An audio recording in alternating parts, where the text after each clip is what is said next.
歡迎收睇到 doTerra 業務小知識。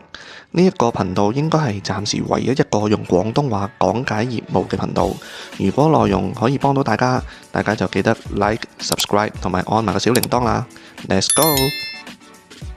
今日講下獎勵旅遊。咁大家都可能知道呢，今次獎勵旅遊嘅目的地呢，就會係越南富國島。咁富國島呢，就係而家好熱門嘅旅遊勝地之一嚟嘅。咁所以今次個獎勵都係非常之吸引啦。而更吸引呢，就係今次呢，公司係會有機會讓大家呢一 team 人呢包起成個 villa 呢，咁一齊玩嘅。咁大家喺一齊努力去達標嘅時候呢，就可以共同享受翻嗰個成果啊。咁呢個先係最難能可貴嘅一個經歷啊。咁而今次考核嘅要求呢就好直接嘅啫，4月至8月啦。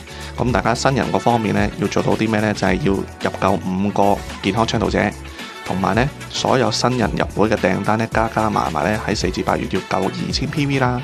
咁同時間呢，自己一個位階呢，就可以喺呢段時間呢就晉升到一個新嘅位階。咁最起碼都要係清英或以上嘅。咁升咗上去之後呢，就要維持翻一啲嘅月份啦嚇。咁詳細具體嘅細則呢，大家睇一睇官網嘅説明就知㗎啦。咁有啲伙伴可能話：咦，我今日先聽到呢個獎勵，可唔可以報名玩翻㗎？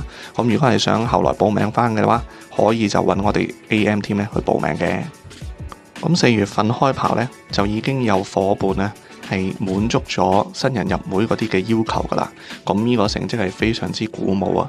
咁其他考核緊嘅伙伴亦都係加把勁啦。咁我哋希望呢就多啲人達標，然之後大家可以一齊喺富國島呢享受翻我哋嘅成果嘅。